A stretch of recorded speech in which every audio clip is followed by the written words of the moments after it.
کتێبی مقدس جزوی واجباتی هەر مسلمانێکی زانا بووە کە بتوانێ ئەهدی عەتیق و ئەهدی جەدید بخوێنێتەوە و بەراوردی بکات لەگەڵ قورئانی کەریم. ئەمە سنەتێک بووە. غەزالی لە ئیحیادا یعنی ئەگەر ئێمە بمان هەیە بەشێکمان لێ ئیستخراج کردووە، ئەو شوێنانەی کە ئیستنادی بە تەورات و ئینجیل کردووە خۆی کتێبێکی لێ دێتە دەرێ، کتێبێکی 200 سەفحەیی. پس کەوا بوو مامۆستایانی ئێمە زۆر پەیوەندیان هەبووە دوای جەنگهای سەلیبیە کە مسلمانان دوور دەکەونەوە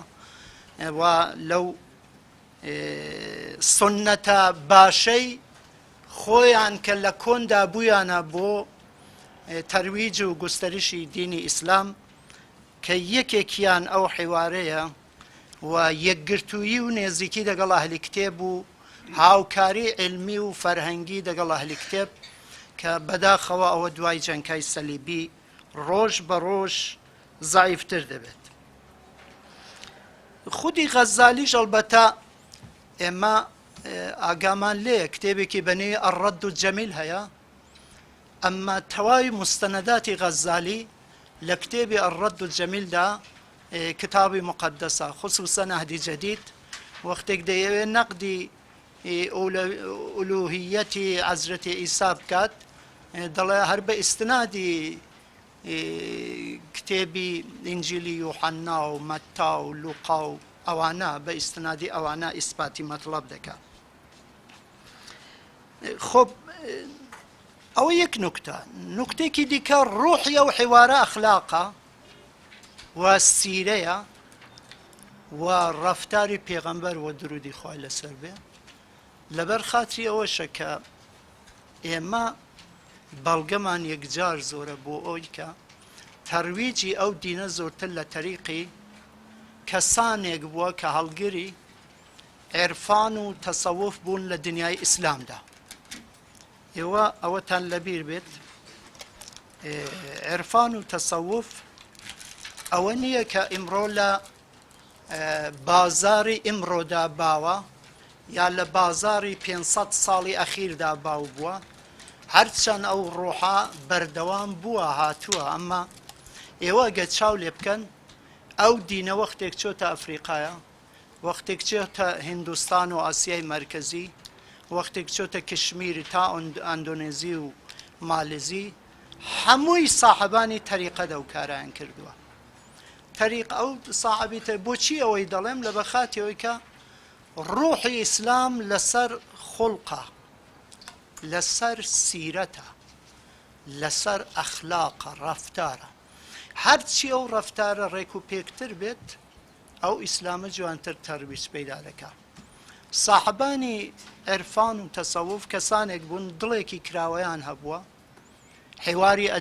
ئەدیانیان زۆر بۆ مهم بووە و شەخسیەتایەکی یەکجار زۆرمان هەن. ئەگەر میسالی لێ بدەین هەر 4 سەعات توول دەکێشێت. مەسەڵەن میر سەید عەلی هەمەدانی لە کشمیرەوە دەست پێ بکات تا پاکستان و هیندوستان و ئەوانە. میر سەید عەلی هەمەدانی کەسێک بووە هەر لە وڵاتی بەرزەنجەوە سەری هەڵداوە چۆتە هەمەدان خانەوادەکەی لەوێشەوە مهاجرەتی کردووە. ئیمڕۆ لە تاجیکستان لە شاری کولاب کە لەوێ ئارامگا و بارەگای لەوەیە و لە ئەفریقا شەروە تەریقەتی قادریە گوستەریشی داوە بەو دینە. بۆچی؟ لەبە خاتی ئەوەی کە ئەو حوسنی سیرەت باعث دەبێت کە لەبەر دین فقط تەبلیغی زبانی نییە، دین فقط مەسائلی فقه و شەریعەتێکی ویشک نییە، بەڵکە نیازی بەوەی هەیە کەسانێک بن کە خۆیان ژیان و زندگی و کار و باریان مطابقەتی هەبێت لەگەڵ ئەو شتێکە دەیڵێن. ئێوە گە دقت بفەرمونون زیاتر لە 1000 ڕساڵە ڕاجە بە سەیر و سلوک نووسراوە. من خۆم چەند کتێبی سەیر و سلوکم تەسەی کردووە، ئاخیرەکەی مەولانە یعقوبی چەرخی بوو بە نێوی ئونسیە لە ئادابی سەیر و سلوکدا. نیشانی دەدا کە ئەوانە چەندە مؤثر بوون بۆ تەسبیتی بیر و باوەڕی عرفانی و ئیسلامیکەی خۆیان. ئێستا لە هیندستانیشدا هەروە لە هیندستانی کەسانێک سەریان هەڵدا بە نێوی دارا شکوو کە یەک نمونەی بارز ئەلبەتە ئەو هات کتێبی سری ئەکبەری نووسی یعنی 52 دانە لەو ئۆپانیشادانەی کتێبی مقدسی هندوویەکانی شەرح و تەوزیعدا شەرحی لەسەر نووسی و لەوێ تەسریعی کردووە کە دەگەڵ قورئان هیچ جیاوازێکی نییە هەر ئەوەی کە ئەوان دەیڵێن نەدای تەوحیدە کە لە ئایاتی قورئاندا هاتووە و کتێبێکی دیکەشی نووسی بە نێوی مەجمەع البەحرەین کە یعنی بەحر و دەریای ئیسلام و هیندوو تێکەڵاو دەبێت و ئەو کتێبەی لەسەرەوەی نووسی کە ئەو شتێک کە ئیسلام دەیڵێ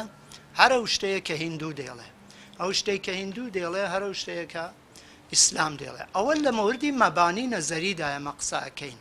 لە مەوردی ئەوەی کە ئەو خەڵکە هەر بەو جۆرەی کە لە جیهانی ئیسلامدا دووچاری خوڕافات و ئەباتیل بوون ئەو شتە شەر ئەوانیش دووچاری بوون لە هەر میلەتێکدا خوڕافات و ئەباتیل و ئینحراف لە دینی ئەسڵی خۆیاندا شتێکی باوە و هەیە و ئێمە بەحەز لەسەر نوسوس دەکەین بەحەز لەسەر ئەو ئەساسی ئەو ئیدۆلۆژیەی کە متتەکیە بەو نەسە لێ مسلمانێک بپرسنەوە متتەکی بە چ نەسێکن ئەوەی کە مەنسوسە و بۆ ئێمە بەڵگەیە قورئانە ئەوانی شەر بەو جۆرە پەسکەوا بوو ئەم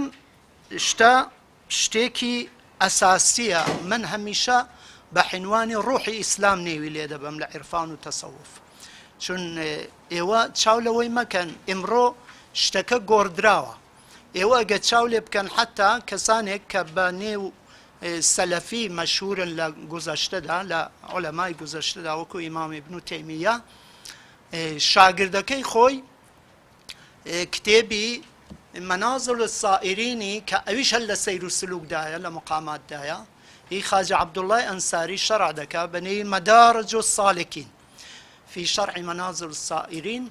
کە ئەوە نیشان دەدا پەیوەندی ئیسلام دەگەڵ عێرفانێکی ڕاستەقینە چەندە زۆرە و هەموو هەل لەسەر ئەو ناهجەی ڕۆیشتون پەیامەکەش ئەوەیە کە مەوجودات هەمووی عەبدی خوان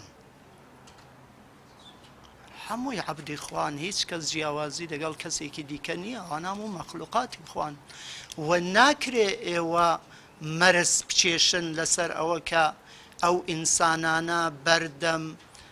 هێرشی تەکفیر و تەفسیق و ئەزیەت و ئازار و کوشتن و ئەوانە بدەن لە بەخاتری ئەوەشە بڕێک لە مەبانی هەیە لە قورئاندا من بەحسیان دەکەم ئەو دەمی ئێوە هەر بیر و باوەڕێک و بوو من لە خزمەت و دام پێغەمبەری خوا 8142 ڕۆژ داعوەتی کردووە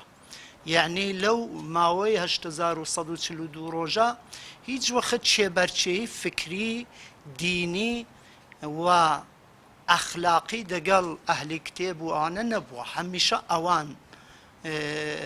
مشکلیان دروست کردو یعنی هیچ وەخت شێبەرچەی ئێعتقادی و باوەڕی نەبووە بەحسی مەوزەعگیری و ڕەفتاری ئەوانە بووە بەنیسبەتی ئەو کەسانەی کە لەگەڵ پێغەمبەرا بوون و یا ئەزیەت و ئازاریان دیوە یا هێلەگەریان کردووە یا بەنەوەیەک تەرفەندێکیان لێداوە کە بە زەرەری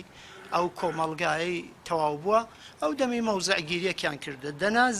هیچ وەخت ئێمە نابینین لە ڕەفتاری پێغەمبەردا بەڵکە نەتەنها بە پێچەوانەش بووە بە پێچەوانەش بووە قورئان لە مەوردی من نازانم مامۆستایانی ئێرە چەندە کتێبی مقدس دەخوێنن یا خوێندویانە چ تەورات چ ئینجیل قورئان یعنی جزئی ئەوجەبی واجباتە هەر موسڵمانێک کتێبی مقدس بخوێنێ لە بەخاتیەوەی کە تەصدیقی بما لەدەی دەکا قورئان دەڵێ من هاتووم تەصدیقی ئەو کتێبانە دەکەم ئەوە نوسوسی قورئانە ئەو دەم 12 دەفعە وشەی ئینجیل هاتووە 16 دەفعە وشەی تەورات هاتووە صحفی ئیبراهیم هاتووە صحفی موسا هاتووە و زەبور 10 دەفعە هاتووە لە تەواوی ئەو کتێبانەدا یا دەڵێ ئیمامە یا دەڵێ زیکرە یا دەڵێ مەوعیزەیە یا دەڵێ فورقانە ئەو سفاتەی کە بۆ قورئانی بەکاردەبا بۆ کتێبەشی بەکاردەبا ئەوە شاگادار بە من بە عنوان یەک مسلمان قسە ناکەم لێرە یعنی کەسێک کە باوەڕمەند بێ بەو کتێبەی بەڵکە بە عنوانی کەسێک کە ئەو کتێبە کاری کارشناسی لەسەرەکەی قورئان ئەو کتێبانەوە معرفی دەکات یعنی بە قداسەتیان دەداتێت حرمەتیان دەداتێت دەڵێ چۆن قورئان فورقانە تەوراتیش فورقانە ئینجیلی شەروە ئەو سفاتانە بوانە بەکاردەبات نوکتەی دیکە پەسکەوا بوو ئەوە شتێکێکە وەختێک ئەو هەموو تەئکیدی لەسەر دەکرێت مسلمان حەدێقەل دەبێت زەبوری بخوێنێت دەبێ تەورات بخوێنێ دەبێ ئینجیل بخوێنێ ئاگادار بێت چون لەو لاشەوە تەستیقی بێمان لەدەیە و نوکتێکی دیکە ئەویش ئەمەیە ڕێفرەنس دەدا فقط تەستیقی لسانی یا زبانی یا کتابی نییە یعنی ڕێفرەنس دەدا بە تەورات و ئینجیل ئێوە خۆتان هەموو حافزن قورئان ئەخوێنن و ئاگاداری ئەو ئاەتانە هەن مەسەلەن لە سوورەی سەفدا خۆتان نەزانن دەڵێن لە عیسای بن مەریەم دەفەرمێ کە ئەمە دەین بەشارەت دەدەین بە کەسێک بە نێوی ئەحمەد لە ئای شەشی سوورەی سەفدا من ئەی خوێنمەوە خۆتان بیبیسن وإذ قال عيسى ابن مريم يا بني إسرائيل إني رسول الله أو خوي بيامي أجينا رسول الله إليكم مصدقا لما بين يدي من هاتم تصديق شريعة موسى أكم من التوراة ومبشرا برسول من بعد اسمه أحمد خب إسلاق كسيك بلناوي أحمد لأناجيل دانيا لدو شق خارج نية يا أو متن درويا ئەو مەتنەی کە ئێستا دەگوترێت چون دەبێت کاربوردی هەبێ ئەو مەتنە ئێوە ناتوانن بفەرمون بڵێن ئینجیل چون ئەگە بڵێ ئینجیل تەحریف کراوە تەکزیبی تەواوی ئەو ئاەتانەیە کە ئێستا لە مۆردی ئینجیل داهاتووە تەناقوس خوای محەممەد خوای عیسایە خوای نوحە خوای ئادەمە خوای گشت مەخلوقاتە و ناتوانێت تەناقوس گوویە بکە لە یەک کتێبێکدا کە فاسلەیەکی تەقریبەن ئەو تۆشی نەبووە دەرنەتیجە ئێمە دەبێ ئەو شتانە ڕاستکەینەوە ئەوانە مەبنان بۆ حیوار بۆ یەکگرتووی کە مثالیش لێدەم لە دوایە ئەرزت کەم ئەوە نمونەیەکی باریزە نمونەی زۆرمان هەیە لەو بوارەوە کە قورئان ڕێفرەنس دەدا بە تەورات دەڵێن بچن بیخوێننەوە تەلاوەتی بکەن ئەو ڕێفرەنسانەی قورئان بە کتابی مقەدەس نیشان دەدات کە پەیوەندێکی یەکجار گرنگی دەگەڵ و دوو کتێبانە هەیە کە تەئکیدیان لەسەر دەکات بەشێکی دیکەش کە ئێمە بەحسەکەمان لەسەر ئەوەیە لە ئەسڵدا بەحسی ئەوەیە کە ئێمە لە موردی ئەدیاندا یعنی ئەوانەی کە موسڵمانن لە موردی ئەدیاندا قورئان چه حکمێکی سادر کردووە کە فەیسەڵەی دابێ بلەخەرە تەعنی تەکلیفێکی کردبێت و مشکلەکەی حەل کردبێت لە موردی نێزێکی و وەحدەت و برایەتی و خۆشەویستی بینی ئەهلی کتێب و حتا من ئەولاترە ڕۆم یعنی بودایی و هندووی و ئەوانش قورئان لە دوو سوورەدا سوورەی بەقەرە ئای 62 دەفەرمێ إن الذين آمنوا والذين هادوا والنصارى والصابئين من آمن بالله واليوم الآخر وعمل صالحا فلهم أجرهم عند ربهم ولا خوف عليهم ولا هم يحزنون أو شتێکی زۆر عەجیبە ئەو ئایا یعنی ئینسان متعەیر دەمێنێت کە لێرە قورئان تەسریع دەکا بەوە کە ئەو کەسانەی کە ئیمانیان هێناوە ئەو کەسەی کە یەهودین و نەساران سابئینن پەیڕەوانی حەزرەتی یەحیان یا بە هەر حاڵ جوزی ئەهلی کتێبن ئەوانە دوو ڕوکنی عەقیدەتیان هەیە فەقەت من آمن بالله واليوم الآخر ئەگەر ئەو دوو ڕوکنە تەسبیت بوو ئینسان ئەهلی نەجاتە لە هیچ ئاەتێکی قورئاندا ناتوە حتمان دەبێ پێغەمبەری جزئیە و دوو ڕوکنە ئەساسیان کولی ئەهلی کتێب دوو ڕوکنە و ڕوکنی سێوەم کە